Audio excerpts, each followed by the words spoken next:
Hello I am Vishali, welcome you all to my channel. इस video में हम समझेंगे अगर हमें फर्स्ट ऑर्डर फर्स्ट डिग्री की डिफरेंशियल इक्वेशन दी गई हो तो उसको हम किस तरीके से एग्जैक्ट डिफरेंशियल इक्वेशन में कन्वर्ट करके और फिर हम सॉल्यूशन को ऑब्टेन कर सकते हैं। ठीक है, एग्जैक्ट डिफरेंशियल इक्वेशन का मेथड इससे प्रीवियस वीडियो में मैं समझा चुकी हूँ। वाई टैब में वीडियो मिल जाएगी और डिस्क्रिप्शन बॉक्स में भी आपको मिल जाएगी। ठीक है, सो अब डायरेक्टली समझते हैं कि हम कब इंटीग्रेटिंग फैक्टर या reducible to exact differential equation method लगाते हैं फर्स्ट ऑर्डर फर्स्ट डिग्री की डिफरेंशियल इक्वेशन को सॉल्व करने। If an equation of the form mdx plus ndy is not exact, it is not exact. ठीक है ना, not exact या तो नॉट इक्वल टू 0 होगी या फिर del m upon del y not equal to del n by del x होगी। इससे हम एग्जैक्ट चेक करते हैं। ठीक है, it can always be made exact. इस तरीके की इक्वेशन को हम हमेशा एग्जैक्ट बना सकते हैं by multiplying some function of x and y and that multiplier is called as integrating factor. इसके लिए 5 रूल्स हैं जैसे मैंने बताया। तो फर्स्ट रूल है बाय इंस्पेक्शन। दैट मीन्स कि जो आपकी डिफरेंशियल इक्वेशन हमें दी गई हो उसमें कुछ इस तरीके के फैक्टर्स इन्वॉल्व हो, कोई सा भी एक फैक्टर इन्वॉल्व हो सकता है। ठीक है, इन फैक्टर्स को आपने चेक किया कि ये पर्टिकुलर फैक्टर है तो उसका ये फॉर्म आप लिख के इंटीग्रेट करके आंसर को फाइंड कर सकते हैं। दैट मीन्स अगर आपके पास कुछ इस तरीके का इक्वेशन में हो x dy minus y d x equal to x square, इस तरीके का हो, या फिर y d x minus x d y upon y square इस तरीके की टर्म हो, या फिर 2xy dy minus y square d x equals to x square इस तरीके की टर्म हो, तो इस तरीके की बहुत सारी टर्म्स आपको दिखाई दे रही हैं। इनके लिए हम डायरेक्टली ये शॉर्ट फॉर्म्स यूज कर लेते हैं जो हमने लेफ्ट हैंड साइड में लिखा हुआ है और आंसर को ऑब्टेन करते हैं। तो पहले मैं आपको क्वेश्चन के द्वारा समझा देती हूँ, फिर मैं यहाँ पे दोबारा आऊंगी। देखिए क्वेश्चन हमें यहाँ पे दिया हुआ है y d x minus x d y plus 1 plus x square d x plus x square sine Y D y. हमें दिखाई दे रहा है कि जो ये वाली टर्म है ना y d x minus x d y, अगर इसमें मैं x से डिवाइड कर दूं, एक्स स्क्वायर से इस टर्म को डिवाइड कर दूं तो ये टर्म मेरी डायरेक्टली चेंज हो जाएगी d of y upon x में और यहाँ पे माइनस साइन। तो वो इंटीग्रेटिंग फैक्टर पढ़ने से हमें यहाँ पे ये फायदा मिलेगा। ठीक है, अब देखिए कैसे सॉल्व किया हुआ है। y d x minus x d y equals to x square. ठीक है, प्लस अब इसमें हमने क्या करा, थ्रू आउट एक्स से पूरी की पूरी इक्वेशन को डिवाइड कर दिया। सो ये टर्म बन गई 1 अपॉन एक्स स्क्वायर, ये बन गई 1, अब ब्रैकेट में आया D X, bracket close D x plus x square से X square cancel sine Y D Y. अब आप इसको इंटीग्रेट करेंगे, इंटीग्रेटिंग बोथ द साइड। अब हमें पता है कि y d x minus x d y x square जो हमारे पास टर्म है y d x minus x d y upon x square, इसको हम directly minus d y upon x लिख सकते हैं। तो इसको हमने डायरेक्टली इंटीग्रेटिंग फैक्टर के फॉर्म में लिख लिया। प्लस 1 अपॉन एक्स स्क्वायर का इंटीग्रेशन आपको पता है क्या होता है, माइनस 1 अपॉन एक्स होता है, 1 का इंटीग्रेशन एक्स होता है, साइन वाई का माइनस कॉस वाई होता है और यहाँ पे क्या होगा, डी और integration cancel minus y upon x. अब आप एक्स इसमें थ्रू आउट मल्टीप्लाई कर दीजिए तो आपको क्या मिल जाएगा, minus y plus x square minus 1 minus x cos y is equals to c x. ये आपका फाइनल आंसर होगा। ठीक है, तो इसी तरीके से जितने भी इंटीग्रेटिंग फैक्टर्स हैं इनको आपको लर्न करना होगा या एक बार आप देख लेंगे समझ लेंगे तो आपको क्लियर हो जाएगा। ठीक है, कि आपको किस तरीके से यूज करना है। अब मैं आपको बताती हूँ रूल नंबर 2। रूल नंबर 2 में क्या है कि अगर हमारी जो एग्जैक्ट डिफरेंशियल है m D x plus n D y equals to 0, तो इस तरीके की इक्वेशन हमें दी गई है। ठीक है, अब हमें पता है कि ये एग्जैक्ट है नहीं क्योंकि ये del m upon del y is not equal to del n upon del x है, इसलिए it is not exact. Given equation क्या है, नॉट एग्जैक्ट है। क्लियर है, ये फर्स्ट। सेकेंड, हमें m और n जो दिए गए हैं वो होमोजीनियस नेचर के हैं, होमोजीनियस नेचर के हैं। तब इस तरीके की इक्वेशन में हम इंटीग्रेटिंग फैक्टर जो लगाते हैं वो लगाते हैं mx प्लस ny। कंडीशन क्या रहती है कि mx plus ny is not equal to 0। क्यों, क्योंकि वो डिनोमिनेटर बन रहा है। अब जो ये वैल्यू हमें मिली है ये हमारी बनेगी इंटीग्रेटिंग फैक्टर और इस इंटीग्रेटिंग फैक्टर को जो गिवन फर्स्ट इक्वेशन होगी इससे हम थ्रू आउट मल्टीप्लाई करेंगे फर्स्ट इक्वेशन से। ठीक है, मल्टीप्लाई करने के बाद mx प्लस ny हमें जो कन्वर्ट इक्वेशन मिलेगी वो हमारी एग्जैक्ट होगी और फिर उसमें एग्जैक्ट का मेथड लगेगा। क्लियर है, तो ये है हमारा रूल नंबर 2। अब मैं आपको यहाँ पे क्वेश्चन के द्वारा डायरेक्टली समझा देती हूँ। यहाँ क्या दिया गया, if the given equation m D x plus n D y 0 is homogeneous. Condition यह है कि m x plus n y 0 के इक्वल ना हो तो 1 upon m x plus n y आपका इंटीग्रेटिंग फैक्टर बन जाता है। तो जो मैंने आपको स्टेप्स बताया उसी तरीके से हम काम करेंगे। देखिए हमें यहाँ पे ये क्वेश्चन दिया गया है, solve x square y minus 2x y square d x minus x cube minus 3x square y D y. हम इसमें अज्यूम करेंगे कि m की वैल्यू हमें जो दी गई है वो x square y minus 2x y square है, n की वैल्यू है हमारी minus x cube plus 3x square y. आप जब del m upon del y निकालोगे और del n by del x निकालोगे तो वो इक्वल नहीं आएगा। दिखाती हूँ मैं आपको। del m upon del y partially y के टर्म में करेंगे तो आपको क्या मिल जाएगा, एक्स स्क्वायर -2x और 2y मतलब कि 4x मिल जाएगा, 4xy। अब यहाँ पे करेंगे तो देखिए आपको क्या मिलेगा, -x के टर्म में करना है n को, तो यहाँ पे मिल जाएगा -3x² प्लस 3 2 6xy। तो ये दोनों इक्वल है नहीं, इसीलिए हम कहेंगे कि del m upon del y is not equal to del n by del x। So equation number 1 is not exact. ठीक है, अब हम चेक करेंगे कि mx प्लस ny जो फैक्टर है क्या वो इक्वल है 0 के या नहीं। तो x लिखा, m की वैल्यू क्या है x² by -2xy² plus y लिखा, n की वैल्यू लिखी -x³ प्लस 3x²y। अब आप देखोगे तो इसमें हमें फाइनली मिल जाएगा ये वैल्यू x²y² जो कि 0 के इक्वल नहीं है। तो हम अब 1/x²y² को अपना इंटीग्रेटिंग फैक्टर मानेंगे और इक्वेशन 1 से थ्रू आउट मल्टीप्लाई करेंगे। जब हम इसको मल्टीप्लाई करेंगे, ये मल्टीप्लाई करने के बाद हमें फाइनली ये इक्वेशन ऑब्टेन हो जाएगी। ठीक है, अब जब ये इक्वेशन मतलब हमने m से 1/x²y² मल्टीप्लाई किया, n से 1/x²y² मल्टीप्लाई किया, तो फाइनली हमें कन्वर्ट होकर ये चीज़ मिल जाएगी। अब आप इसको दोबारा चेक करोगे कि ये हमारा बन गया m और ये हमारा बन गया n। सो अब हम दोबारा चेक करेंगे del m upon del y is equals to del n upon del x है। अब ये एग्जैक्ट हो जाएगा क्योंकि इसमें इंटीग्रेटिंग फैक्टर को मल्टीप्लाई कर दिया गया है। तो जो आप देखोगे तो देखो क्या आ रहा है, मैं बताती हूँ। del m upon del y, m है आपका 1/y, तो वैल्यू आपको क्या मिलेगी 1/y की। अब आप देखोगे del m upon del y है तो 1/y का आप जब डिफ्रेंसिएशन करोगे with respect of y partially तो आपको क्या मिल जाएगा, आपको मिल जाएगा -1/y²। दूसरी टर्म आपकी del m upon del y लिख देते हैं, दूसरी टर्म आपकी क्या है x के टर्म में तो इक्वल टू 0। नेक्स्ट देखते हैं, ये है n को आप पार्शली डिफरेंशिएट करो विद रिस्पेक्ट ऑफ x तो आपको क्या मिलेगा x/y² है माइनस के साथ, तो -1/y², x की वैल्यू हो गई 1। ठीक है, और नेक्स्ट वाला y के लिए है तो equal to 0। So del m upon del y is equal to del n upon del x। तो अब आपकी इक्वेशन हो गई एग्जैक्ट में आपको पता है कि एग्जैक्ट इक्वेशन जब हमें दी गई होती है तो हम क्या करते हैं, हम क्या करते हैं, मैं यहाँ पे लिख देती हूँ एक बार। एग्जैक्ट अगर आपको याद नहीं है प्रीवियस वीडियो देखिएगा। एग्जैक्ट इक्वेशन में क्या करते हैं, integration m dx plus n dy equal to a constant c। यहाँ पे हम इंटीग्रेट करेंगे m की वो टर्म्स और y को ले लेंगे as a constant, treating y as constant. यहाँ पे ये लेके चलते हैं और यहाँ पे हम n में क्या लेते हैं, टर्म्स ओनली ऑफ y या terms which does not contain x, terms does not contain x ये लेके चलते हैं, है ना। सो यहाँ पे मैं डायरेक्टली जो आपको अभी मैंने मेथड फॉर्मूला बताया एग्जैक्ट वाला वो अप्लाई करके एक बार आपको दिखा देती हूँ कि ये हमने कैसे ऑब्टेन किया। तो आप देखोगे कि 1/y है, 1/y इंटीग्रेशन है और x, तो हमें क्या मिलेगा dx के रिस्पेक्ट में x/y मिल जाएगा। -2 है तो -2 1/x का क्या होगा log ऑफ x। अब यहाँ इंटीग्रेशन 0 क्योंकि x के टर्म्स को हम कांस्टेंट लेंगे नहीं, इंटीग्रेशन नहीं करेंगे उसका। यहाँ पे -3 है तो -3 और 1/y dy है तो इंटीग्रेशन क्या होगा इसका log y।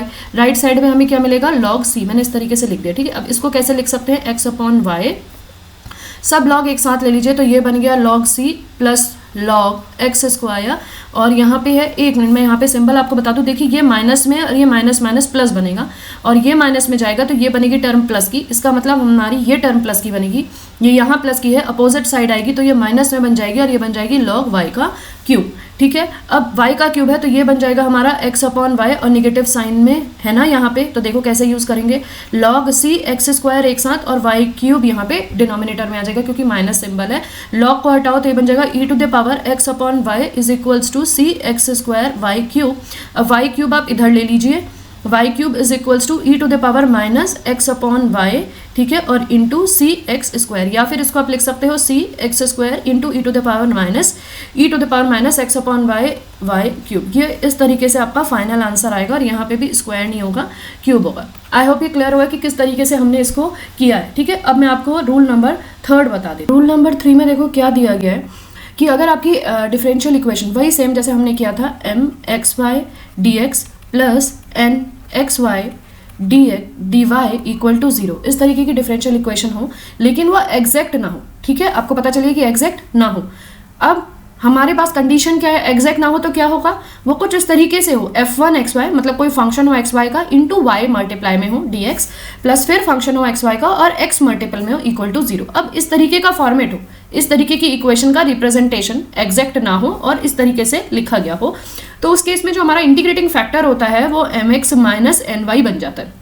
मतलब कि 1 upon m x minus n y. Condition होती है कि m x minus n y should not be equal to 0, जैसे हमने पहले वाले में किया था प्लस के टर्म में, इसमें माइनस के टर्म में होता है। तो डायरेक्टली क्वेश्चन ही देखते हैं, क्वेश्चन से ही समझते हैं। Solve y 1 plus x by d x plus x 1 minus x by d x. अब आपको समझ में आ रहा होगा m D x plus n D y equals to 0, इस तरीके की फॉर्म है, जहाँ पे जो m है उसको हम लिख सकते हैं y into f1 function of x y d x plus n को हम लिख सकते हैं x into function of x y D y equal to 0। तो ये हमारा थर्ड रूल हो गया, जिसमें हमने कहा था m x minus n y, that means 1 upon m x minus n y is your integrating factor. ये हमारा इंटीग्रेटिंग फैक्टर बनता है। कंडीशन की m x minus n y is not equal to 0, 0 के इक्वल नहीं होना होता। देखिए हमने m बता दिया ये बन रहा है, और n बता दिया ये बन रहा है, तो m x minus n y निकाल के देखेंगे, 0 के इक्वल है नहीं है, 2x square minus y square है। इसका मतलब हमारा इंटीग्रेटिंग फैक्टर क्या बन जाएगा, 1 upon 2x square minus y square. अगर ये इंटीग्रेटिंग फैक्टर है 2, तो आप थ्रू आउट उसको इस इक्वेशन 1 से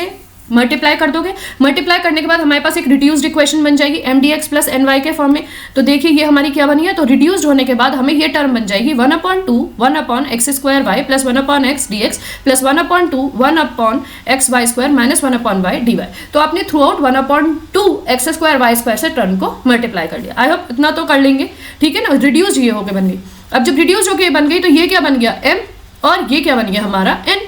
तो फिर हम वही करेंगे, del m upon del y is equals to del n upon del x. ये ऑलरेडी शो कर देगा, क्योंकि अब हम कह रहे हैं कि एग्जैक्ट बन जाएगी, ठीक है। अब ये शो करेगा, अगर ये एग्जैक्ट है तो डायरेक्टली एग्जैक्ट वाला फॉर्मुला लगाओ, इंटीग्रेट करो M D x plus integrate करो N D Y is equals to constant C. यहाँ वाई की टर्म्स कॉन्स्टेंट, यहाँ एक्स की टर्म्स नहीं ली जाएगी। तो अब हमें ये अप्लाई करना है कहाँ पे, इस पे, ठीक है। तो अब देखिए इंटीग्रेशन 1 अपॉन ये m वाली पूरी टर्म आ गई 1 upon 2 x square y plus 1 upon 2 x और साथ में डी एक्स प्लस ये n वाली पूरी टर्म आ गई 1 upon 2 x y square minus 1 upon 2 y. Condition क्या रहती है, इसमें y की टर्म्स को कांस्टेंट लेंगे, इसमें हम x की टर्म्स वाली टर्म्स ही नहीं लेंगे इंटीग्रेशन पे। तो जो पहली वाली टर्म है ये तो आएगी नहीं, 1 अपॉन 2 वाई हमें मिल जाएगा। अब इसको आप इंटीग्रेट करिए, इंटीग्रेट करेंगे तो y कांस्टेंट है, 1 अपॉन 2 एक्स स्क्वायर का आपका क्या बन जाएगा, 1 अपॉन 2 ऐसे ही रहेगा, एक्स स्क्वायर है तो आपका क्या बन जाएगा माइनस में 1 अपॉन एक्स, और y ऐसे ही मिलेगा तो बन जाएगा minus 1 upon 2 x y plus 1 upon x है तो लॉग एक्स, यहाँ पे 1 अपॉन वाई है तो लॉग वाई, माइनस के साथ 1 अपॉन 2 लॉग सी। अभी पीछे वाले में मैंने इस तरीके का ही क्वेश्चन आपको बताया था। तो अब इस क्वेश्चन को हम इस तरीके से इस फॉर्म में गेट कर सकते हैं। सबको आप क्या करेंगे, राइट हैंड साइड में ले आएंगे, प्लस में लॉग इस तरीके से आ जाएगा ये, प्लस में log Y to the power 1/2 minus में log X to the power 1/2, वहाँ पे रह जाएगा 1 upon 2 x Y, log common ले लीजिए, ई की टर्म में बन जाएगी राइट हैंड साइड की फॉर्म, और आपको ये फाइनल आंसर मिल जाएगा। आई होप ये वाला क्वेश्चन क्लियर होगा। रूल नंबर 4 क्या कहता है कि आपकी m D x plus n D y equals to 0 अगर इस फॉर्म की फर्स्ट ऑर्डर फर्स्ट डिग्री की डिफरेंशियल इक्वेशन दी गई हो और आप देखिए कि वो एग्जैक्ट नहीं है, that means del m upon del y is not equal to del n upon del x. तो आप ये देखिए कि क्या del m upon del y minus del n upon del y 0 के इक्वल तो नहीं है। अगर 0 के इक्वल नहीं है तो हम चेक करेंगे 1 upon n del m upon del y minus del n upon del x, जो वैल्यू हमें मिलनी चाहिए वो x के टर्म में होनी चाहिए, it should be in the terms of x।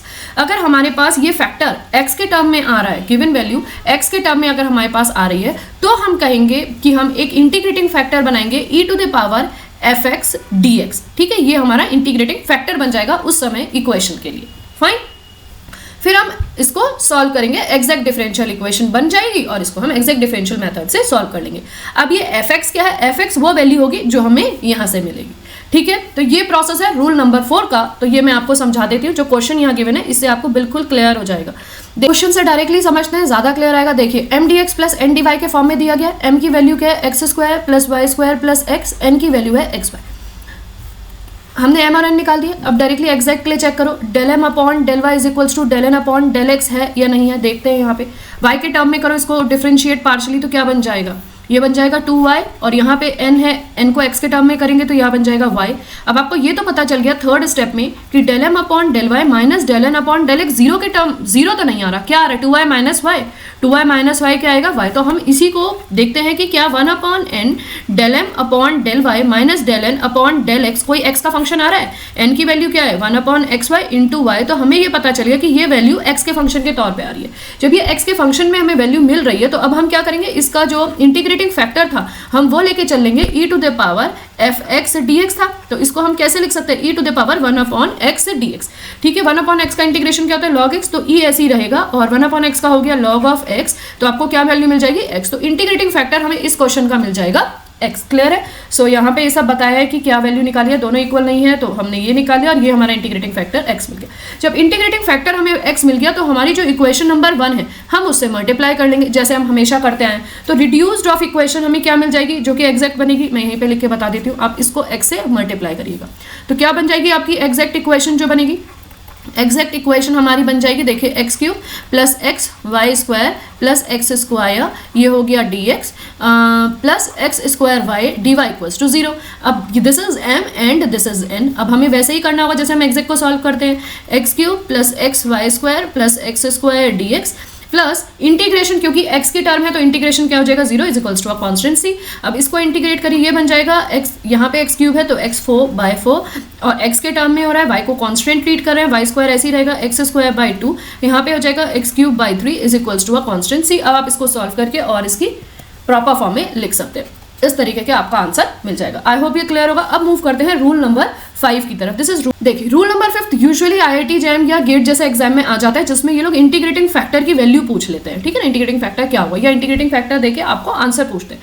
तो अब वो कैसा मैं बताती हूँ। अगर इक्वेशन आपको mdx plus ndy equals to 0 के फॉर्म में दी गई है तो आपके पास ये जो टर्म बनेगी आप इस तरीके से इसको लिखोगे, x में कोई पावर और y में कुछ पावर, तो आपके पास एक फैक्टर बन गया x y का, यहाँ पे पावर अल्फा यहाँ पे बीटा, इसको आप मल्टीप्लाई करोगे mdx प्लस ndy की जगह my dx plus N X D Y sir equal to 0 रखोगे, देन इट्स इंटीग्रेटिंग फैक्टर, तो हमें इंटीग्रेटिंग फैक्टर कुछ इस फॉर्म में मिलेगा। ठीक है, और हमें k की वैल्यू ड्यूरिंग द क्वेश्चन हम फाइंड कर सकते हैं। ठीक है, तो हमें क्या मिलती है इंटीग्रेटिंग फैक्टर, x में पावर में ये मिल जाएगा km-1 माइनस अल्फा और y में मिल जाएगा kn-1 माइनस बीटा, तो ये हमारा इंटीग्रेटिंग फैक्टर बन जाएगा पूरा का पूरा। अब इस पे बेस्ड एक क्वेश्चन करके देखते हैं तो थोड़ा ज्यादा क्लियर होगा। देखिए यहाँ पे क्वेश्चन दिया गया, solve the general solution, solve for general solution of a differential equation m dx plus n D y equals to 0, और इसका इसने कहा है कि इंटीग्रेटिंग फैक्टर इसका इस फॉर्म में होगा और हमसे पूछा है कि h और k की वैल्यू क्या है, इसको सॉल्व करके बताइए। ठीक है ना, तो इसको हम सॉल्व करते हैं। इस तरीके का ही क्वेश्चन एग्जाम में आते हैं कि आपको इंटीग्रेटिंग फैक्टर दे दिया और पावर्स की वैल्यू पूछ लिया, इंटीग्रेटिंग फैक्टर डायरेक्टली पूछ लिया। तो ये आपका m बन गया और ये आपका n बन गया। देखिए 3x ले लिया यहाँ पे बाहर, माइनस कॉमन लेके, तो इसको इस तरीके से चेंज करके लिख दिया 3x minus x cube Y, क्योंकि integrating factor x to the power h plus y to the power h है, तो आपको पता है कि फर्स्ट में दोनों side x to the power h y to the power k को मल्टीप्लाई कर देंगे, कर दिया। आपको ये भी पता है कि इंटीग्रेटिंग फैक्टर से जब भी हम किसी नॉन एग्जैक्ट इक्वेशन को मल्टीप्लाई करते हैं तो वो एग्जैक्ट में कन्वर्ट हो जाती है। तो अब हमने जब पूरे पावर से इसको मल्टीप्लाई किया तो देखिए कैसे बन जाएगा, x का स्क्वायर है तो h प्लस 2, y का स्क्वायर है k प्लस 2, यहाँ y है तो h और y है, y की पावर 1 है तो y की पावर k प्लस 1 बन जाएगी। आई होप ये क्लियर होगा। इसी तरीके से यहाँ पे मल्टीप्लाई करेंगे तो ये ऐसी रहेगा, x की पावर बढ़ जाएगी, y की पावर इंक्रीज हो जाएगी, इसी तरीके से ये बन जाएगा। ठीक है, तो ये अब जो इक्वेशन मिली है ये हम एग्जैक्ट है या नहीं है, हम क्या कहेंगे, इंटीग्रेटिंग फैक्टर से मल्टीप्लाई हुई और इंटीग्रेटिंग फैक्टर गिवन था तो ये एग्जैक्ट होगी। दैट मीन्स कि del m upon del y is equals to del n upon del x होगा। अब हम वही करेंगे, इसको हमने एम लेट किया है, इसको हम m लेट करते हैं, इसको हम n लेट करते हैं, और इसको हम पार्शियली y के रिस्पेक्ट में जब डिफरेंशिएट करेंगे, इसको पार्शियली डिफरेंशिएट करेंगे y x के टर्म में, तो हमें देखिए जो टर्म्स मिलेंगी वो कुछ इस तरीके से मिलेंगी, 2x to the power h plus 2, k plus 2, y to the power k plus 1, x plus x to the power h, k plus 1, y to the power k।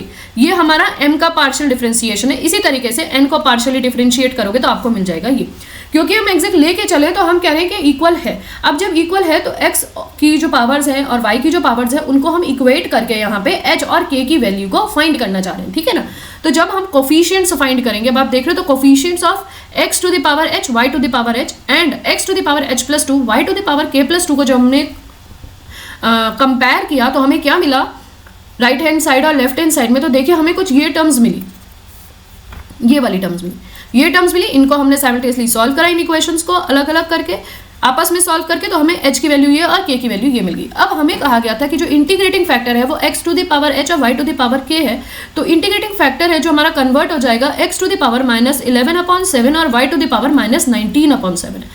अब काम असली शुरू होता है, ये तो इंटीग्रेटिंग फैक्टर आपको फाइनल वैल्यू मिल गई। अब जो इक्वेशन नंबर 1 थी, यहाँ प्रीवियस पेज में देखिए, ये वाली जो पहली इक्वेशन थी हमारी, ये वाली, इस इक्वेशन में वो पूरी टर्म को आप मल्टीप्लाई कर दोगे और फिर जो रिड्यूस्ड इक्वेशन मिलेगी वो हम कहेंगे कि अब इसको एग्जैक्ट के थ्रू सॉल्व कर लीजिए। ठीक है, सो अब ये आपने जब पूरा मल्टीप्लाई किया तो आपको ये रिड्यूस्ड इक्वेशन मिली है। इस तरीके से आप मल्टीप्लाई करोगे पूरी टर्म को, इस टर्म को पूरे से, तो सिर्फ पावर्स में ही चेंजेस होगा, इसलिए मैं नहीं बता रही हूँ। आई होप ये आप लोग कर सकते हो, ठीक है। तो यहाँ पे अब हमें मिल गया, अब रिड्यूस्ड फॉर्म हमें क्या मिल गई, ये मिल गई है mdx प्लस ndy। अब इसको इंटीग्रेट करिए पहले वाले को विद रिस्पेक्ट ऑफ x, लेकिन ट्रीटिंग y एज कॉन्स्टेंट। अगले वाले में देखिए क्या x की टर्म्स हैं तो इंटीग्रेट नहीं होगा, ये n है ना, n में x की टर्म में इंटीग्रेशन नहीं होगा, इंटीग्रेशन नहीं होगा तो सिर्फ m को ही इंटीग्रेट करोगे और आंसर आपका मिल जाएगा ये, this is your final answer, ठीक है। ये करके देखिएगा, आई होप ये क्लियर होगा क्वेश्चन, ठीक है ना। सो यहाँ पे हमने आज सीखा कि अगर हमें डिफरेंशियल इक्वेशन एग्जैक्ट फॉर्म में नहीं दी गई हो, mdx plus ndy equals to 0 के फॉर्म में हो, लेकिन वो एग्जैक्ट ना हो, मतलब कि del m upon del y बराबर ना हो del n upon del x के, तो हम किस तरीके से इंटीग्रेटिंग फैक्टर एक मल्टीपल को जनरेट करते हैं विद रिस्पेक्ट ऑफ 5 रूल्स, और उस इंटीग्रेटिंग फैक्टर को हम मल्टीप्लाई करेंगे जो गिवन हमारी नॉन एग्जैक्ट डिफरेंशियल इक्वेशन है, और हमारी जो नॉन एग्जैक्ट डिफरेंशियल इक्वेशन है वो एग्जैक्ट में कन्वर्ट हो जाएगी।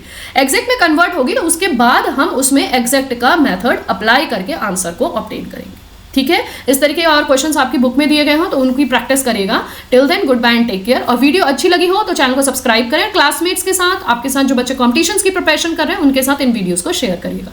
Till then good bye and take care and thanks for watching my videos.